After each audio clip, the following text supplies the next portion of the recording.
So I'm Debbie Golditch. I am the president of Women's League. It's nice to see you all. It's really wonderful to be together with all of you.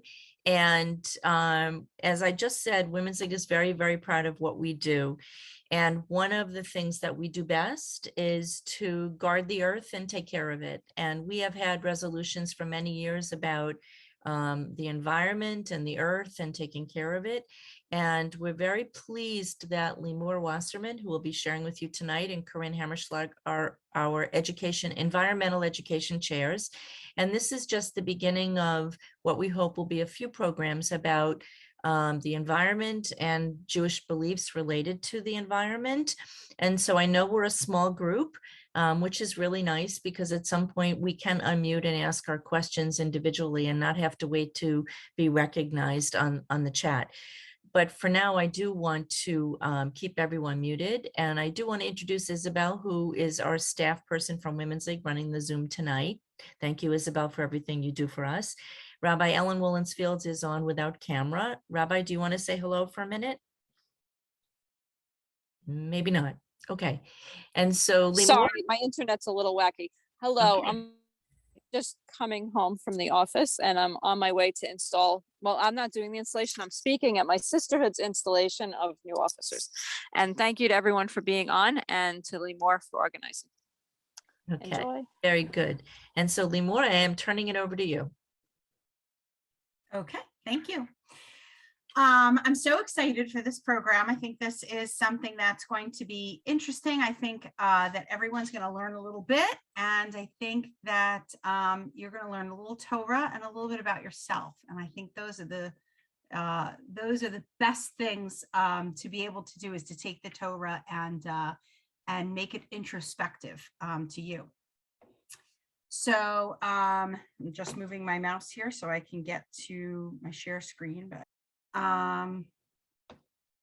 and here we are. So we titled this Shmita, sacred, holy, meaningful, introspective, thoughtful, and allow yourself to let go. And I hope that is exactly what you're here for. And I hope that you really, really get a lot out of this.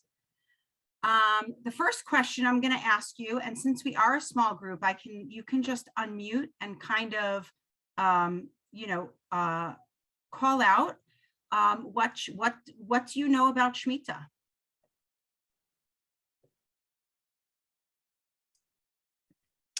Seventh year. Yes, 7th year. What else? It's a release, a dropping. It's a release and a dropping. The debts are, there's something, I won't quote it exactly, but it's dropping debts and releasing slaves. And some slaves want to be there anyway, and they have an awl in their, they have a mark in their ear. And it's getting to be more, for us, it's getting to be more, self-experiential than, letting go of slaves and letting the land go be fallow for a year. Yes. Anybody else want to add to that? I think the original, the main idea was to let the land rest. I think that was, I think we've added a whole lot of things to it over the centuries, but it applies, as far as I understood, it applies only at least in the Torah, only in Israel, to let the land rest, go fallow, I think it's called. Yes. Anyone else want to add to that? If you are able, like I was in late November, to be in Israel, you really see the sign of the Shmita with the fallow fields. There are, in some cases, the fields are marked with signs to explain why they're brown instead of some other color. So, okay, good. So I just took all of your words and I put them in a cute little word art. So yes, rest, released, the 7th year, Israel, and we're going to learn a little bit more detail about that tonight. And hopefully at the end of the night, we'll look at this again and see if we still feel the same way about what Shmita is. So. Okay. So Chazon puts out, I don't know if you know, with the organization Chazon, they put out a source book about Shmita. It is 194 pages. I've read through it. I wish I could study it over and over and over, but I did take a few pages and I'm going to regurgitate them to you here because I think that they're so important and they bring everything kind of to 2022. And what they've done is they've said, here are the major themes of Shmita, right? And you guys have mentioned some of them. The first thing they say is vision for a just society, okay? And they put that all together. I'm going to show you that. So you don't have to read, the whole thing, but basically here in the first time Shmita is mentioned in the Torah, it comes from the 23rd chapter of Exodus or Shmot. And it basically contains a set of moral codes that is given to Bnei Israel after the tablets are given at Mount Sinai, which we just celebrated on Shavuot a few weeks ago, a week and a half ago, I guess. In this context of societal laws and moral laws, the Torah introduces the idea of letting our fields rest, temporarily releasing control over the land during the 7 years, and every 7 years thereafter. So I thought it's interesting that they say, do not carry false rumors, do not side with the mighty to do not side with the mighty to do wrong. When you encounter an enemy's donkey, you must take it back to him. These are all just kind of, I don't know, just society rules, common sense rules. And then here, and all of these other things, do not take bribes, do not oppress a stranger. 6 years you shall sow your land and gather in its yield. And now we'll study it. Now we'll have a little bit of text here. If you look at this word here, the very first word, v'hashvi'it, that means seventh, right? Shabbat, Sheva, that's where that comes from. Tishmetena, you shall release, right? I think, I don't know if it was Barbara or Mimi said, it's all about the release, right? And that is exactly what Shmita, the word Shmita means release. And you can see that here, Shin Mem Tet. Unetashta, let it go or let it be, right? And somebody said that too. You have to let it lie fallow, right? You're letting that land, you're releasing that land from all the work that it's been doing, and you're letting it go. And that's exactly what it says here. In the 7th, you shall release it and let it lie fallow. Let the need, and again, but we know you need to eat, right? And we know that's where you get your food from. So you should eat, all of your people should eat, your beasts should eat. And the same with, not just your vegetable garden, but your vineyards and your olive groves, right? I thought one interesting comment is, okay, so that's the end of that. So this is where we get the 10 commandments. We have this just society, and Shmita is part of it, interestingly enough. The next theme they talk about is the Sabbath of the land, right? We just talked about it being the 7th day, right? Towards the end of Leviticus, or the Torah goes back to talking about Shmita. There's a lengthy discussion about it. Again, I'm not going to go through it, but you can kind of read up here. We now are including the phrase Shabbat Haaretz, the Sabbath of the land, or Shabbat Shabbaton, right? So that we are making this not just a Shabbat, but a Shabbat for the land. And this kind of puts it back into our daily lives again. And here's the rest of that. And I just wanted to show you an interesting commentary. Rashi says that, just as the laws of Shmita were given with general rules and specific rules and minute details at Mount Sinai, we were also given general rules and minute details of all of our laws at Mount Sinai, right? But Shmita was part of that. So it's not part of the 10 commandments that we learned, way back in kindergarten or even younger, but it has the same significance as the 10 commandments, according to Rashi. The next theme is the weekly Shabbat, right? And what we say is that right after we left Egypt, then the Torah starts talking about Shabbat. It describes the observance of this one day a week. That's a covenant between God and Bnei Israel, and it's intended. It's intentional as the memorial to the 7 days of creation, right? Which are really 6 days of creation and 1 day of rest.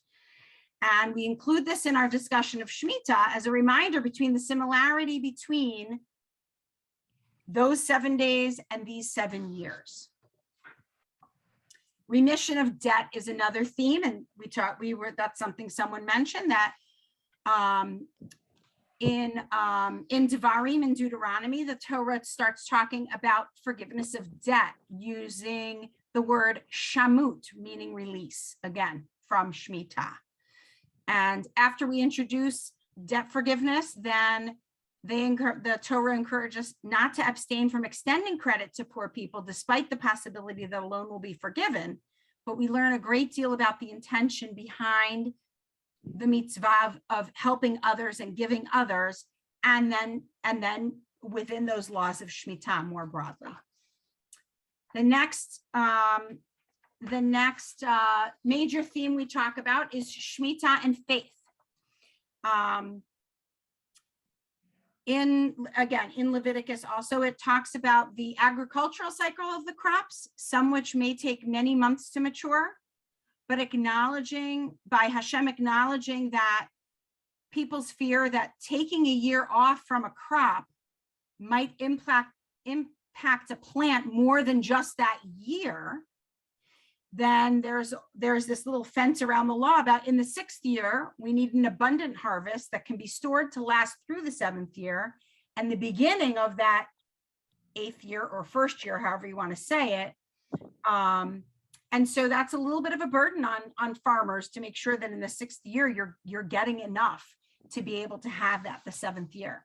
And they talk about that, that back then they had to have faith in the fact that they would have food the Shemitah year. The next theme that they talk about is community gathering, or hakel. At the end of Devarim, we start learning about the commandment of hakel, which means assemble or gather. And in the times of when we have the temple, the service would take place on the Sukkot festival following or during the Shemitah year, and everyone, including children, would gather here at this service, and the communal leader, like the king, would read aloud these sections of the Torah that talk about Shemitah to the entire crowd that gathered there, supposedly simulating again what we did, Bnei Israel. And lastly, the Jubilee. And the Jubilee is the 7th of the 7-year cycle, or the 49th year. We call it the Yovel. And it's to be celebrated during that 50th year. And there are rabbis that say it should be the 49th year and whatnot. And there are interesting, unique situations where we celebrate Yovel, and different things we do in that 7th year, which is the 7 of the 7. So, okay. And this is how they lay it out. And I just thought this was an interesting graphic. I wish it was a different color or easier to see. But again, it's available on their website for free. I can send you the link to download it. Like I said, it's 194 pages. It's a lot. But I think that these themes showing that, we have work and rest. We care for those in need. We have it in a space between dominion and harmony here. and that we are Shomrei Adama. We are responsible for taking care of the earth. And that's how, that's how they put all of these different themes for Shmita in here, which I thought was very, very interesting. So here's a question. Bnei Israel lived in a largely rural agrarian society, vastly different from what we have here in 2022. What would Shmita look like if we observed it now? And again, we have so few people, just unmute and say what you think. What would Shmita look like now if we were to observe something like that? I think we would probably have a greater effort to set aside portions of food in some ways, much like food banks do. But for the 7th year that we couldn't harvest directly, we would come up with systematic approaches so that people who needed the food, which would probably be the entire community in the 7th year, because if you're not supposed to harvest directly or grow that year, and I think some people can disagree with me on this. I would also imagine that some of the agrarian principles would lead to rotation of crops so that certain fields would lie fallow, so that there wouldn't necessarily be everything lying fallow in that 7th year, that there would be a group of rabbanim in all likelihood, or agriculturalists, who would work together to keep track of which field was growing what, which field would be fallow, et cetera, et cetera. You're saying like Also, one year it would be the cornfields, the next year it would be the tomatoes and that sort of thing, so that you're stretching it out. yeah, and also I think Interesting.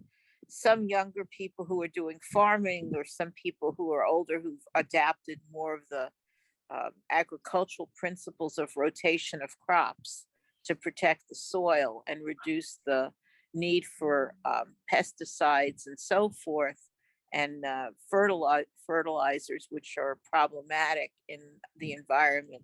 They would engage in those kind of principles or values leading into action and decisions. So Interesting. That's exactly what my grandfather did. He had a small farm and he couldn't afford to let the whole farm lay fallow for a whole year.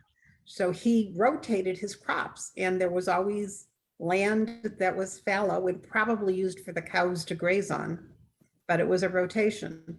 And you would see corn growing where the wheat was growing because it was last year's crop. But yes, it was also wise science because different crops leach different nutrients from the soil. So if you rotate your crops, you're replacing other nutrients. I mean, this was when I was a little girl, so we're going back more years than I care to admit. But that's exactly what he did. He couldn't afford to let the farm be totally fallow for a whole year, but he could rotate his crops all the time. And that's exactly what he did. And I bet when he rotated, like you said, the corn where the wheat used to be, if he had, 50 not stalks, but whatever they're called of corn growing, and he moved those 50, maybe only 45 of them survived in the new environment. And, so you were constantly having to, maybe plant then new ones and, try and hope that they will, grow and that you're not losing. So I can imagine that was very stressful. He was Linda- ecological and green before the words existed. I mean, green existed, but not the way we use it. Right. He also used the manure from the chickens and the cows to fertilize the land. We won't talk about how smelly that was, but we're going back a long time. Sure. But that is exactly what he did, Susan, exactly. He rotated the land that was fallow. Can I, Linda, did he do that in observance of Shmita or? Yes. Oh, okay. Okay, in the old country, he was a Talmudic scholar. He came to America and bought a farm. What can I tell you? And that was his way of observing it. Okay, I just wasn't sure from what you said. Thank you. So I'm in a group called Renton Backyard Farmers, and we all have gardens and we all, grow our food and all that kind of stuff. My neighbor across the street, what she does for Shmita is she has 7 raised beds, and she leaves 1 raised bed every year with nothing in it. And so she does that so that, she doesn't have to leave her entire crop. Right. So it becomes symbolic, Mhm. in that realm. So, okay, good. So I have another question for you. We are certainly not over the pandemic, but we are certainly over the lockdown periods and that sort of thing. And I think that period changed a little bit of how we see ourselves and how we see maybe relationships or how we see ourselves emotionally. And so I want you to put that hat on and kind of remember yourself pre-pandemic to current. I won't say post because it's not post, right? Pre-pandemic to now. And as we go through the next few slides, I want you to think of that, because I think that is going to help here.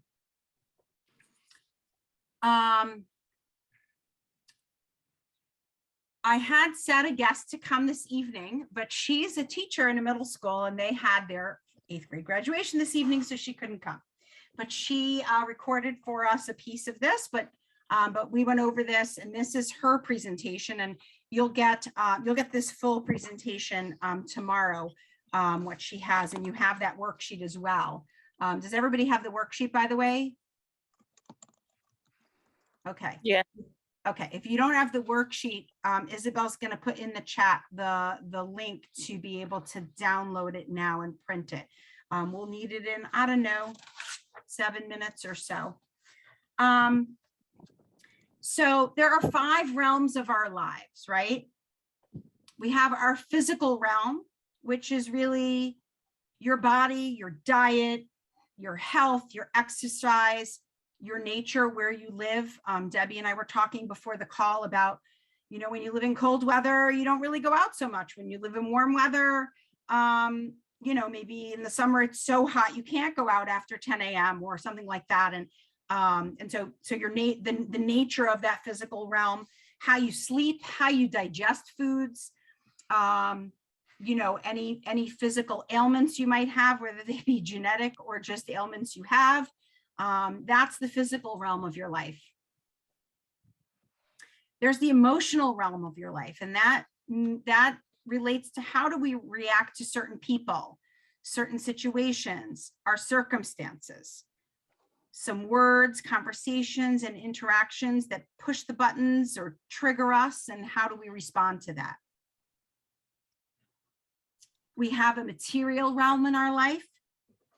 That's the realm of money, wealth consciousness, maybe our career, our house, our car, our possessions, basically any stuff that we have or stuff that we desire or are working towards getting in our lives.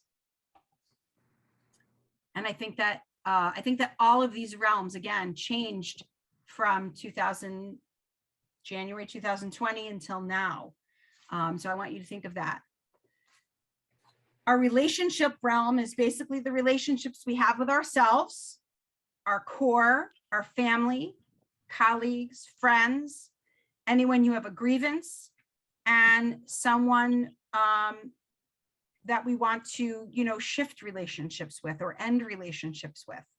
And I'm sure that the people that you went out to dinner with in December of 2019 are different than the people that you may go out to dinner with now. They may be the same, I don't know, but those are things to think about.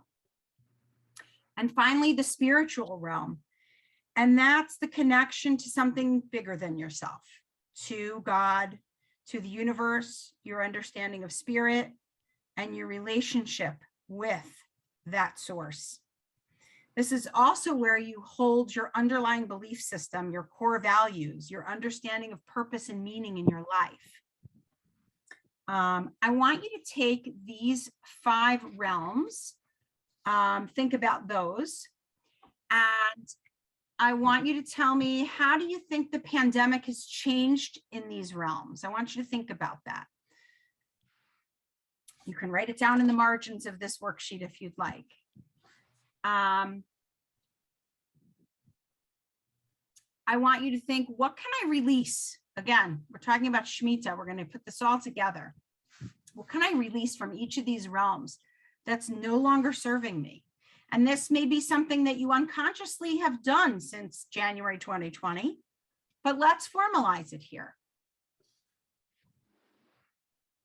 And then what are the seeds of intention that I can plant in each realm that will nurture my needs for these realms, right? What can I do to change these realms? Okay, so I want you to take a few minutes. Maybe, how many people do we have here?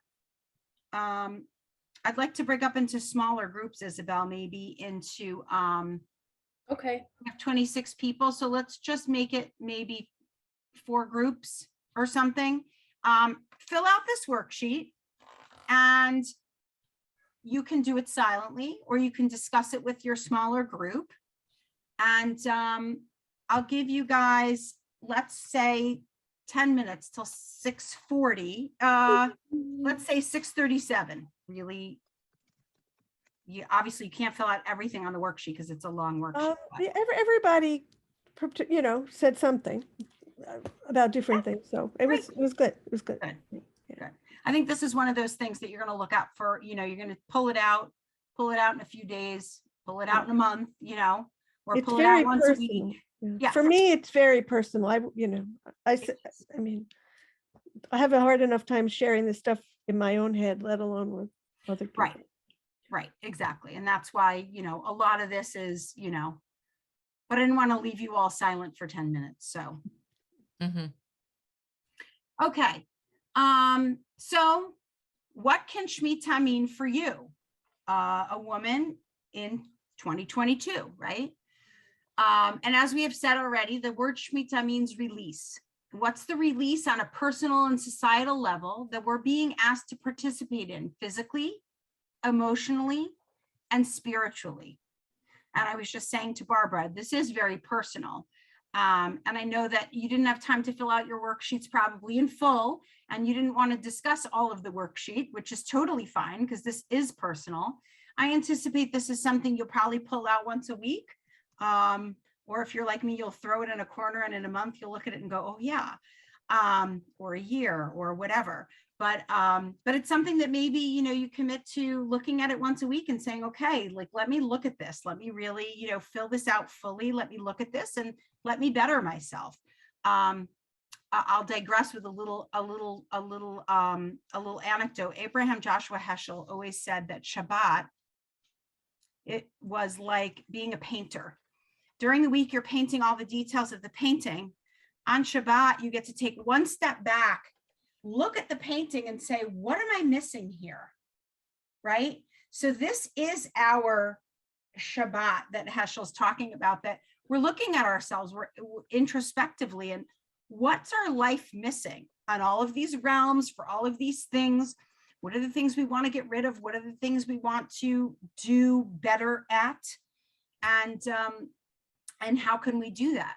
When we went for our pre-marriage, marriage counseling, whatever that was with our rabbi, he said, I want you to take, once a week, figure out what that is. And I want you to sit and talk to each other about what's working well in your marriage, what's not working well in your marriage, and that sort of thing.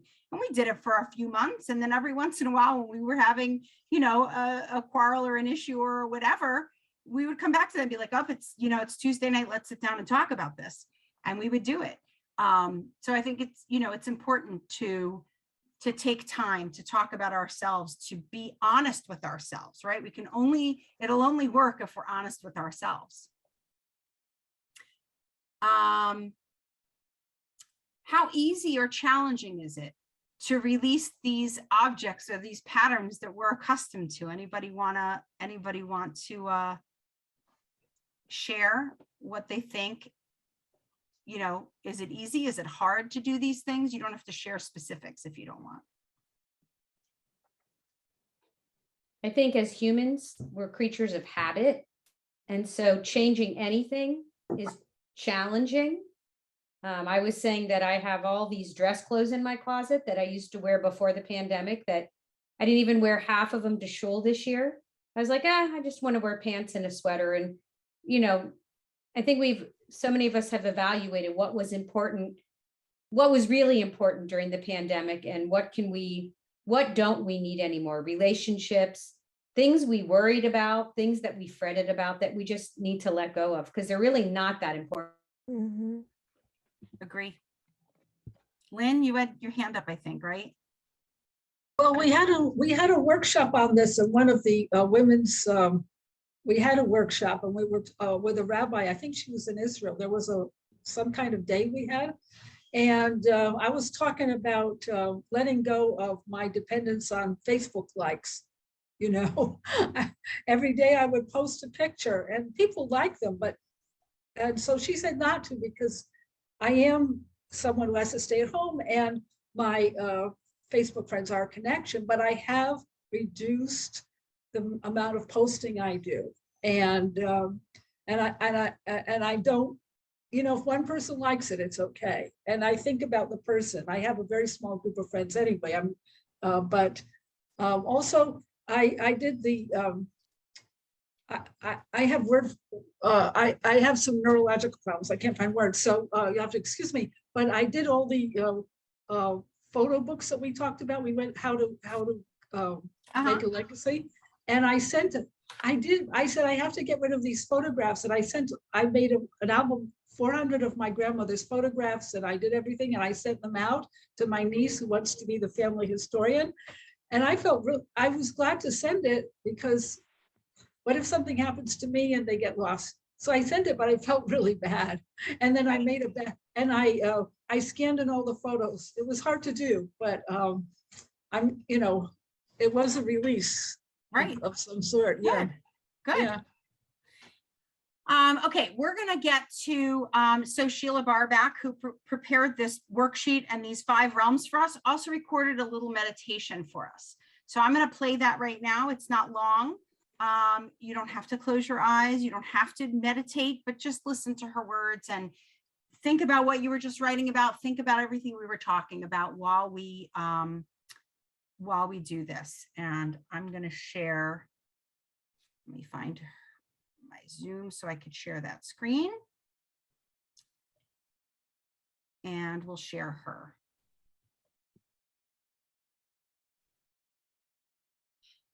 Hello, everyone. Good evening. I'm Sheila Barback, and I will be guiding us through our meditation into the 5 realms. Limor, it's not very loud. Did you share Okay. the sound on your Zoom share screen? Comfort is queen during meditation, and it helps Let us get me- into the place and the space of Let me pause her. Okay. And let me see. So I have it on the highest that I can here. What Is there about else? on when you go to share screen, in the bottom left corner, you can optimize for sound. There we go. Okay. Thank you, Debbie. You're welcome. Sorry about that. No, thank you. you to get into a comfortable position, whether it's sitting down or lying down. Comfort is queen during meditation, and it helps us get into the place and the space of our practice. So we will be thinking about our 5 realms, but first, as we begin our meditation, we're going to think about our breathing. So now that we are in a comfortable position, we're going to begin focusing on our breath mindfully. You experience your breath physically, emotionally, mentally. So start to tune in. You can place your hand on your heart if that feels comfortable. And start noticing where the breath is coming into your body and where you feel it. Maybe it's your nose, your throat, your heart, your belly. And follow that flow of breath in and out of your body.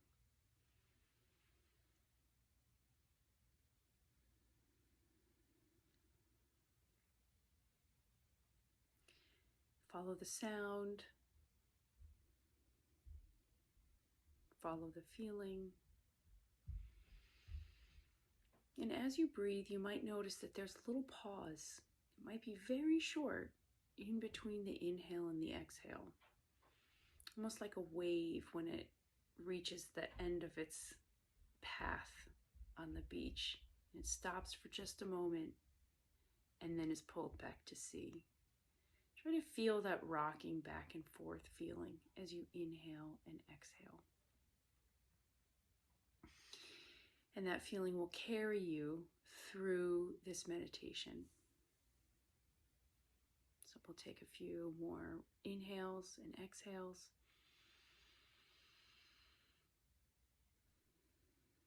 As we transition into our meditation.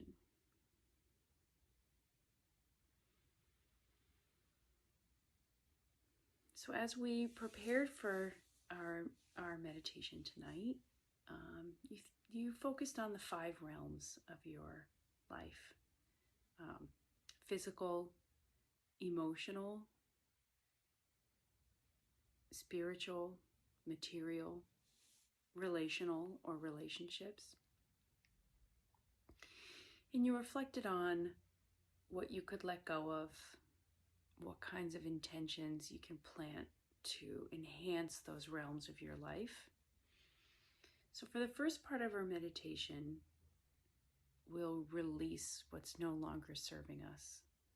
So as you exhale, on your next exhale, think about your physical realm. What can you exhale out that no longer serves you?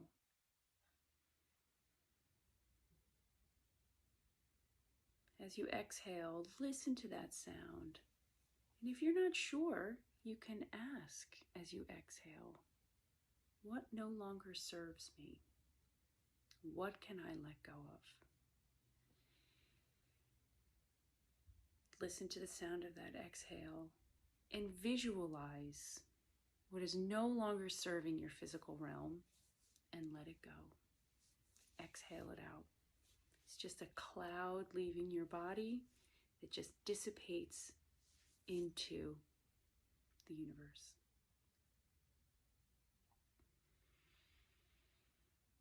Now let's think about your emotional realm. What's no longer serving you? And as you feel that exhale, what is no longer serving me? And let it go. What is no longer serving my emotional realm? At some point during the meditation, your thoughts might start to drift. If that happens, that's okay. That's totally normal. It might be happening right now. When that happens, go back to that exhale because we are exhaling what is no longer serving us. One more exhale for the emotions. And now our material realm.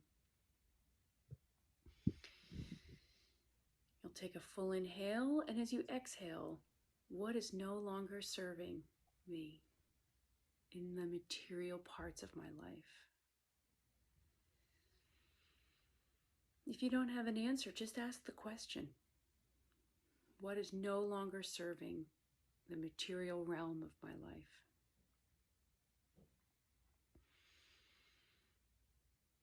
Drifting out of your body as you exhale, what no longer serves you just goes out like a cloud. Just evaporates into the universe. You've left it behind.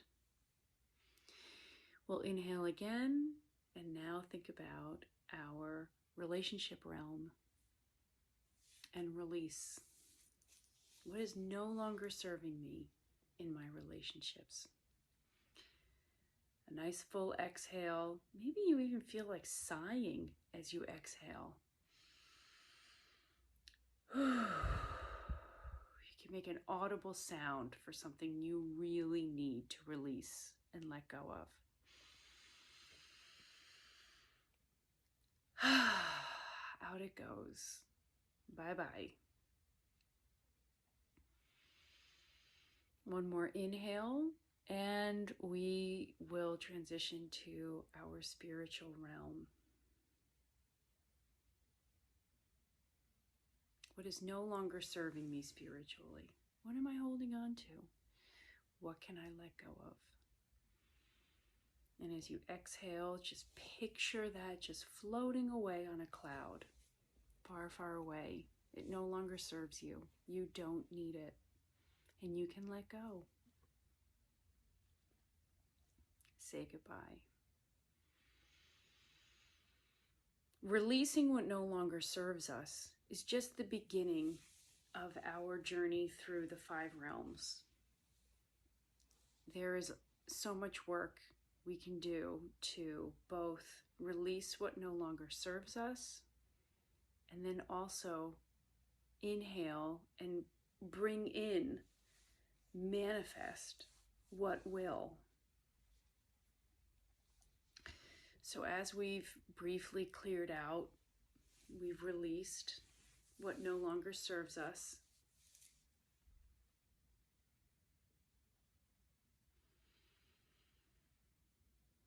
You've made space now. You're lighter. You're not carrying as much. So for the last few moments of our meditation here, we're going to focus now on our inhale. You're inhaling new energy, a new start. You're inhaling new ideas, new habits. So for the next minute, I'll be silent. And as you inhale, ask, what intentions, what seeds of intention can I plant in my heart that will serve me?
And in our last few moments together here,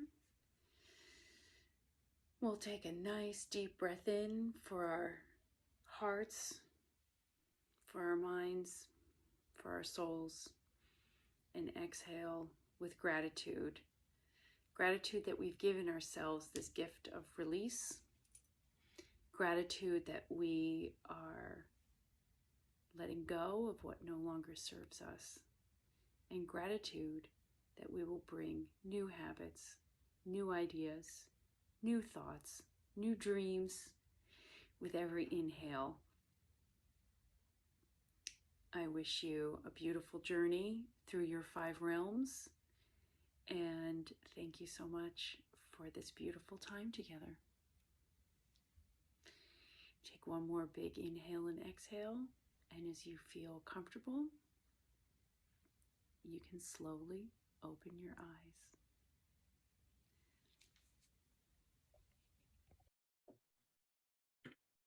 Okay. So I hope that was relaxing, and it brings all of the anxiety that you might have over filling out those worksheets to really a personal fruition. This last question I want to pose out there is, and I'll just read it right off the screen. In what ways is Shmita a restful experience? And in what ways might it be the complete opposite? How do you think that life would be different if there was a recurring multi-year cycle of collective rest embedded into our culture? Anybody want to take a stab at answering that?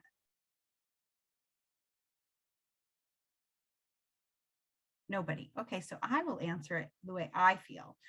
I do feel like Shemitah is a restful experience, but it's kind of like Shabbat. Anybody who's Shabbat observant or has been in a home where you observe Shabbat, leading up to Shabbat, you're like, okay, I gotta get this in the oven, I gotta turn on this light, I gotta make sure this is ready, I gotta this, I gotta that. And if you have kids, forget it. What are they wearing for Shabbos? Is it clean? Is it this? Is it that? And it's crazy. And then once you get to, for me personally, it was always when I lit the candles. It was like, okay, whatever got done, whatever didn't. And that's the moment that Shabbat enters. And so that part was restful. I think that if we looked at our lives in this way, where we had some sort of a multi-year cycle of collective rest, we would be such a better society when it comes to mental health. I don't think that we, put ourselves first sometimes, and especially us women, us moms, us grandmas, us, community leaders, we're doing so much in our lives. And I don't know if you've ever heard the term mental load, that the mental load of things always falls on mom, always falls on the woman of the family to make sure things get done. And I think if we had some sort of this exercise often and that sort of thing, that we really would have better mental health in our lives. So what I wanted to say before we get to final closing things, what I wanted to say is I think that this is a program that really, really can go back to your sisterhood chapters. This is something that really relates to everyone in every generation, whether you're, a 90-year-old woman who's seen it all, done it all, and is here for, is here for the fun, or you're, a young mom starting out, or just a woman, a single woman, there's always ways we can find personal, how we can personally achieve different things in all of these realms. And I think this is a very, very important program we can bring back to our sisterhood. So if you want any more information, you always can contact me or Corinne, and we will certainly get this to you. And Corinne did a lot behind the scenes here. So even though she's in Israel, she was instrumental in helping these ideas come to fruition. And once again, I can't find my mouse, but I want to share the last screen so that I can, last time I turned it off and it turned on and it was fine.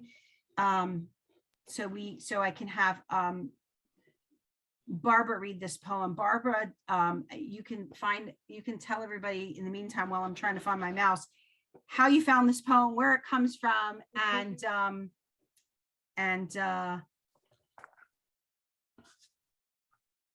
okay, it comes from during the counting of the Omer, and also during the period before the high holidays. I have a book that's called the Omer Teshuvah book. So if you're doing it for the Omer, you start at the beginning, and if you're doing it for Teshuvah, you're counting down. So you read it from the other end. And it just has beautiful, beautiful passages. I from what I can tell, that they were all written by, except for one, I think, were written by the author Shifra Tobacman. So why don't you read this one that you sent me? I thought it was while I was planning this program, Barbara happened to send it to me and I thought, oh my gosh, this is going in the Yeah. program. Go ahead, Yeah, Barbara. I was actually, you might notice I keep switching my background back and forth from this picture in California. I was actually out in California when I saw it.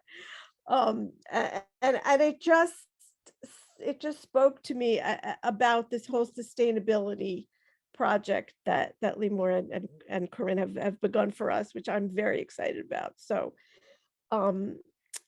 let me change the view here to standard and then I can see it. Excellent. So the divine Shekhinah likes to be known. She paints flowers and sunsets and moons. She blows fierce winds, so we'll hear her, and raises dew gently from the grass, so we'll feel her beneath our feet. Lately, she's been grumbling that we aren't paying enough attention, and she's not feeling well at all. Her system is out of balance. Her icy caps are melting too fast.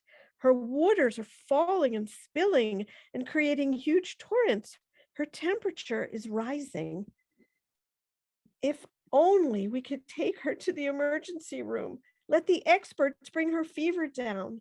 But this illness of the earth is attacking the very systems designed to maintain her.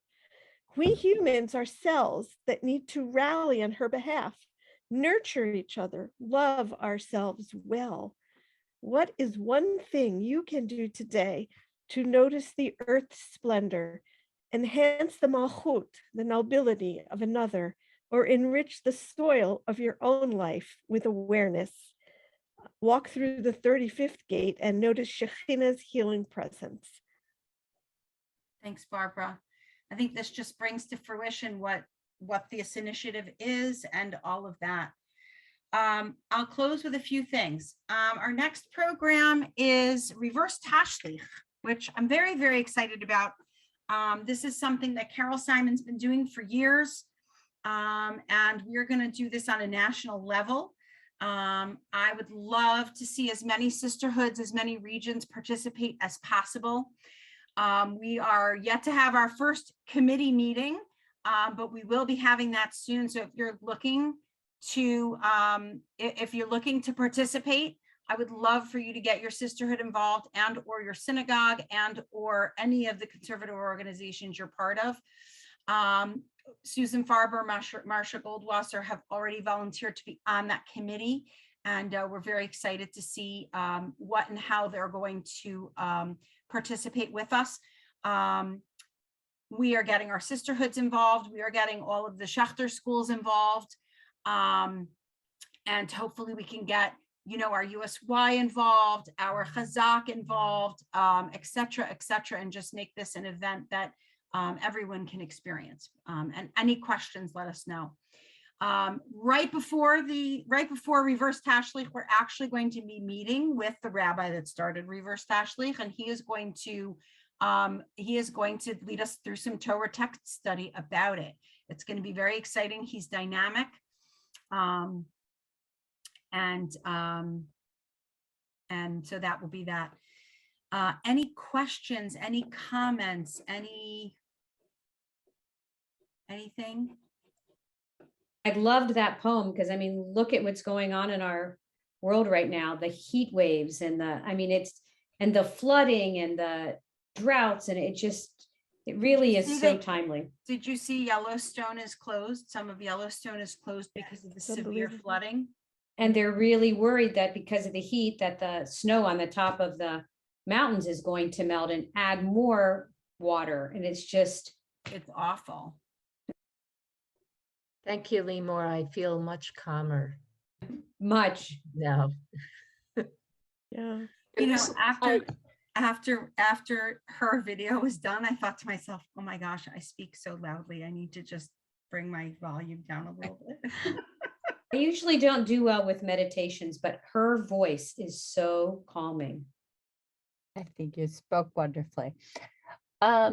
I just did a health cleanse where I met on Zoom for 8 weeks. It was a Count in the Omer, and we did similar exercise as this. we threw everything into the fire when we did the chametz, when Wow. when we burnt our chametz, and we counted the Omer, and we met on Zoom, and it was read by a registered dietitian who lives on a kibbutz-like farm in Vermont. And so I've heard a lot of that, but I'm definitely going to look up that book, Barbara. Thanks for bringing that in. She also does have an Elul, so it goes very, very similar to that. And I'm wondering if she was in the same, she's a Hebrew priestess. Dr. Jill Hammer was a JTS student. Yeah. And went and did remarkable things for the world. And she started this movement, Dr. Jill Hammer, I believe, called the Hebrew Priestess. And Sapphira, the lady who ran mine, is one of them. So Okay. Amazing. Could you put the book information in the chat, please, if that's possible? Yes. Yeah, sure. Or just the name and the author, that would be great. Yep. I found this is good because between Shavuos and the Elul, there's not much going on, but this could help us go through the summer, Yeah. All right, I'm putting it in the chat right now. Oh, are you doing it? Oh, great. Yeah, I got it. I Okay. had it on the screen anyway. Excellent. Okay. So I had put it at the bottom of your good. poem just so Yeah. that we had the source. Thank I you. like to always put the source up on the screen so you have it. Oh, okay, that's the name of the book. Okay. That's the name of it. So, and Julia Loeb said she has it too. So Yeah, I had used it. I had read from it during my Makom Bayachad. I had read one of them. gotcha. So Gotcha. that's why. Lynn, I was going to mention, by the way, I don't know if you know about our Makom Bayachad. It happens every Tuesday, Wednesday, Friday at noon Eastern time. I don't know where you live, but it is a community of a bunch of people, just like you see on the screen here. And we get to learn, we get to share, and we get to say Kaddish for those that need to. And it's actually a lovely, lovely community that we have online. And we celebrate. And we celebrate, we get to sing and everything. And it certainly can replace Facebook as your community, I think. Well, thank you very much. Usually the meetings are so big that I haven't connected personally to. I've gone to quite a few. Oh, good. Yeah, I have gone to. I really like the one about how to live forever, and I did 7 photo books, history. I'm doing the family history, but usually the group was so big that I didn't connect personally to anybody. But it would be a good supplement. It would be, it would be more talking to people than Debbie, would you put the link for Makom Bayachad in the chat also? So Makom Bayachad, if you come on Makom Bayachad like 15 minutes before, there's a few less people, and you could kind of chat, and people chat about their day, or they complain about things, or they talk about what's going on with them and that sort of thing. And you can get to know them a little bit better that way, if that makes sense. Yeah, well, thank you for inviting me. Thank you. I feel more connected to the group, because usually there's these big things about how to live forever, and that has a lot of hundreds of people. Right. Yeah. Listen, it's open to everybody, and it's great when you have a big group, and sometimes it's nice to have a small group like this as well, so that you can feel free, everybody. The program ended at 7. Feel free to go if you have to go. I don't want to keep anybody. I know it was a weird timing of the program, so if you have to go. I'm here for questions, comments, whatever. Well, thank you very much, Toda.